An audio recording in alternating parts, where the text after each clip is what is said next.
ओम नमः शिवाय। हर हर महादेव। आज जो विषय है वो दीपावली की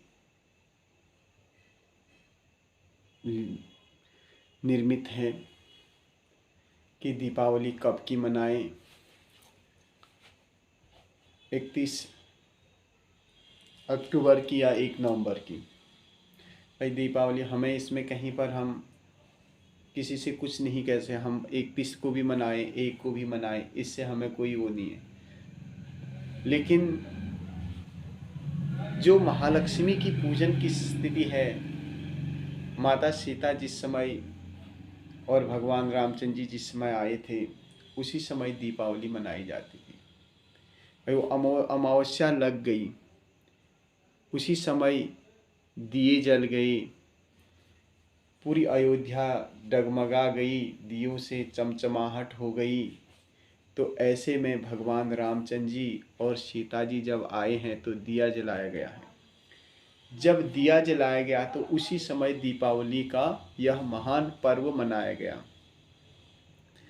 अब दूसरी चीज कहते हैं कि भाई धन कुबेरों की ही दीपावली होती है। वैश्य समाज की विशेष रूप में जो सबसे ज़्यादा त्योहारों में सबसे ज़्यादा महत्व वैश्य समाज रखता है। वनिया वर्ग में जो भी आते हैं, जो दुकानदार हैं, सेठ साहूकार हैं, तो इन लोगों का मानना होता है कि हमने तो आज भी देखा, आज से 20 साल भी देखा है, 15 साल भी पहले से देख रखे हैं कि ये रात्रि के अर्धरात्रि में महालक्ष्मी की पूजन करते हैं।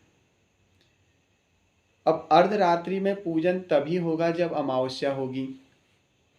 1 नवंबर को तो अमावस्या 6:15 में समाप्त हो जा रही है। तो कैसे उस समय पूजा करेंगे? और पूजा करने में वैसे तो कोई वो नहीं है, पूजा तो हमेशा करें, लेकिन अमावस्या में यह हमने आज तक देख रखा है। यही हमने अन्य लोगों से भी इस बात में बातचीत करी, उन्होंने भी यही बात करी। अब दूसरी बात यहाँ पर आती है, हम उसी स्थिति में जा रहे हैं।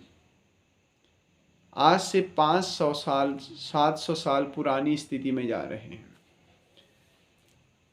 वो स्थिति भी यही थी कि मैं मुंबई का रहने वाला हूँ, मैं उत्तर प्रदेश का रहने वाला हूँ, मैं बिहार का रहने वाला हूँ, मैं राजस्थान का रहने वाला हूँ, मैं उत्तराखंड का रहने वाला हूँ, मैं गोरखा से हूँ, मैं इस समुदाय से हूँ। इस प्रकार से अलग अलग, जबकि सब एक थे, सभी हिंदू समाज वाले, सारे हिंदू थे, सारे सनातनी थे, लेकिन आपस में बटे। आपस में इनके बंटने के कारण कभी इनमें मुगलों का आक्रमण हुआ, कभी अंग्रेजों ने इन पर आक्रमण करा, और आज पूरे देश में गुलामी की जंजीरों में यह देश जकड़ गया। आज वही स्थिति आ रही है फिर से। यह देश को एकजुट करना है तो एकजुट होने के लिए एक त्यौहार होना चाहिए। सभी लोग मिलजुल कर करके, ये नहीं कि मेरा मत ये है, उसका मत ये है, नारायण कोई विष्णु पुराण से निकाले, कोई निर्णय सिंधु से निकाले, कोई उस, ये नहीं। सबको एक, चाहे 31 तारीख की दिवाली रखें, पूरा देश को 31 तारीख की दिवाली रखनी चाहिए, 31 अक्टूबर की दिवाली रखनी चाहिए। और चाहे 1 नवंबर की दिवाली हो, पूरे देश को 1 नवंबर की दिवाली सब लोगों ने मिल कर करके एक साथ में अपना यह त्यौहार को मनाना चाहिए। यही त्यौहार नहीं बल्कि हर त्यौहार और हर क्षेत्र में एक होना चाहिए। क्योंकि जब देश एक होगा, एकजुट होंगे, हमारे सनातन के लोग, हिंदू धर्म के अनुयायी जितने भी हैं, सब एक होंगे, तो एक डोर में बंधे रहेंगे, तो बाहर वाला हम पर कभी कुछ नहीं कर सकता। हम लोग तो आपस में ही बढ़ गए, हम आपस में ही लड़ाई कर रहे हैं। एक कह रहा 31 तारीख को दीपावली होगी, कोई कह रहा 1 तारीख। इससे आप लोगों ने अपना मत तो रख दिया, अपनी प्रशंसा, हाँ हमने ऐसा कहा, ऐसा ही हुआ। ये अपनी वाहवाही सोशल मीडिया में लुटा रहे हैं, सब कुछ कर रहे हैं। क्या आपने ये नहीं देखा जो नौकरी करने के लिए फैक्ट्रीज में आते हैं, जो लोग 1 दिन की छुट्टी मिलती है उनको, वो क्या करेंगे बताओ? उनके लिए भी सोचना चाहिए। सभी की दिवाली है, सभी के लिए, सभी अपने बच्चों से मिलने के लिए आते हैं एक दीपावली में।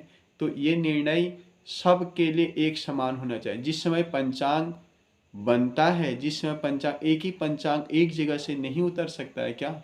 सब लोग उसमें एक निर्णय नहीं ले सकते हैं क्या? हर राज्य में, हर कस्बे में अलग अलग दिवाली, अलग अलग होली, अलग अलग रक्षाबंधन, यह सब बहुत अच्छा नहीं है। इससे हम अपने आप को बहुत विद्वान नहीं मान सकते। विद्वान उसको कहते हैं जो सबको साथ लेकर के चलें। ये तोड़ने और बांटने की कोई विद्वान नहीं हो सकता है। हम किसी पे कोई टिप्पणियां नहीं कर रहे हैं, बस हम यही कह रहे हैं कि जब देश का प्रधानमंत्री, देश का राजा जिस दिन होली मनाए, रक्षाबंधन मनाए, दीपावली मनाए, सबको आशीर्वाद देते, तो सबको आशीर्वाद, देश का राजा सर्वोपरि हो, उसी दिन हमने भी वही तिथि में वो त्योहार मनाना चाहिए। और बाकी हमारा किसी से कोई द्वेष नहीं, सब मेरे अपने हैं, मेरा देश अपना है। हर हर महादेव।